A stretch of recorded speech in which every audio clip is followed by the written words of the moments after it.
ब्राह्मण कुमार की कथा। बेताल का पीछा करते हुए राजा विक्रमादित्य वृक्ष के पास पहुंचे और किसी तरह बेताल को अपने कंधे पर उठाकर आगे बढ़ने लगे। पहले की तरह ही बेताल रास्ता लंबा होने की वजह से राजन को कहानी सुनाने लगता है। बेताल कहता है, सालों पहले की बात है, जब उज्जैन नगर में राजा महासेन राज किया करता था। उसी राज्य में एक ब्राह्मण रहता था जिसका नाम वासुदेव था। उसका एक ही बेटा था, गुणकार। नाम का तो वह गुणकार था, लेकिन उसमें कोई गुण नहीं था। वो दिन रात बस जुआ खेलता रहता था। जुए में वह पिता के कमाए सारे पैसे लुटाता रहता था। उसकी 2 बहनें भी थी, उसे उनका भी कोई ख्याल नहीं था। वो बस दिन रात जुआ खेलने में ही व्यस्त रहता था। अपने बेटे का ऐसा हाल देखकर ब्राह्मण बड़ा परेशान हो गया। एक दिन वासुदेव ने सोचा, मैं जो भी कमाता हूँ उसे भी यह जुए में उड़ा देता है। यही सोचकर उसने अपने बेटे गुणकार को घर से निकाल दिया। घर से निकलकर वह दूसरे राज्य में पहुँच गया। वहाँ वह भूखा प्यासा घूमता रहा। न तो उसे कोई काम मिला, न ही कुछ खाने के लिए। ऐसा होते होते वह एक दिन बेहोश हो गया। पास से ही गुजर रहे एक सिद्ध पुरुष ने उसे देखा तो उसे अपने साथ अपनी गुफा में ले आए। होश में आने के बाद योगी ने लड़के से पूछा, क्या खाओगे? ब्राह्मण पुत्र कहता है, आप योगी हैं, आपके पास जो होगा आप वही खिला पाएंगे। मैं जो खाना चाहता हूँ शायद वो आपके पास न हो। इतना सुनते ही योगी ने कहा, तुम बस बताओ, तुम्हें क्या खाने की इच्छा है? इतना सुनने के बाद गुणकार ने अपनी इच्छा जाहिर की, जिसे सुनते ही योगी ने अपनी सिद्धि की मदद से उसकी मनपसंद थाली प्रकट कर दी। वह लड़का हैरान रह गया। पहले उसने खाना खाया और फिर सिद्ध पुरुष से पूछा, यह चमत्कार आपने कैसे किया? योगी ने कुछ कहा नहीं, बस अंदर की ओर जाने का इशारा किया। वह जैसे ही अंदर गया तो उसे बड़ा सा महल और दासियां दिखाई दी। सबने उसकी अच्छे से सेवा की और वह आराम से सो गया। सोकर उठने के बाद उसने सिद्ध पुरुष से दोबारा वही प्रश्न किया।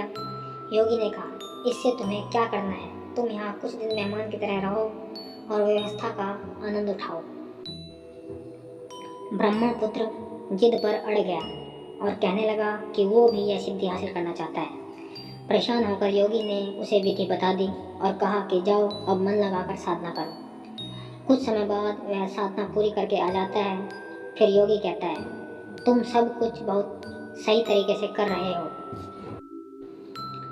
यह पहला पड़ाव था जिसे तुमने पार किया है।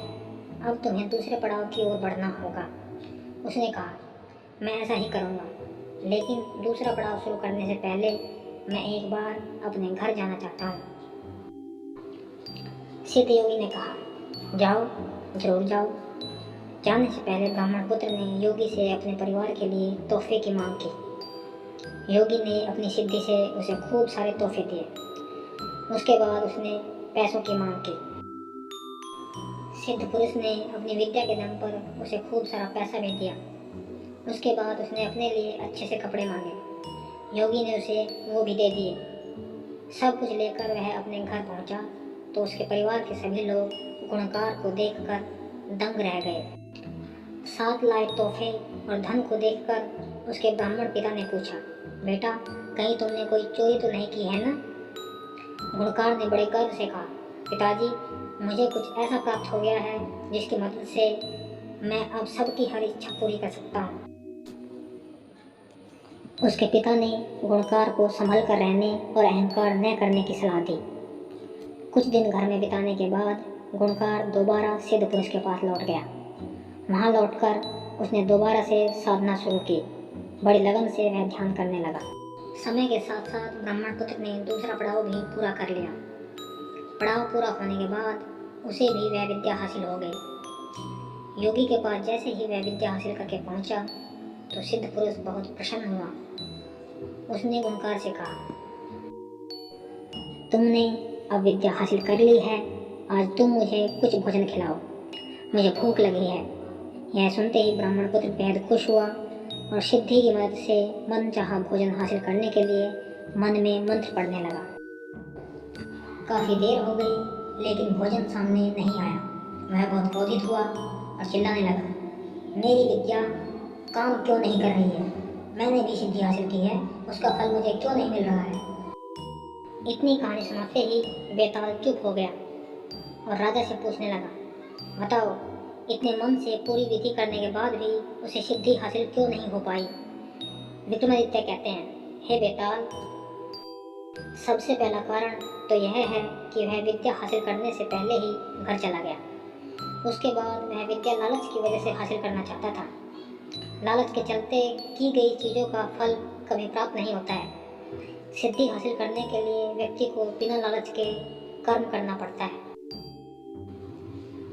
कहानी की शिक्षा, हमें कभी भी विद्या किसी लालच की वजह से हासिल नहीं करनी चाहिए, और अगर विद्या पर अहंकार हो जाए तो वह समय पर काम नहीं आती।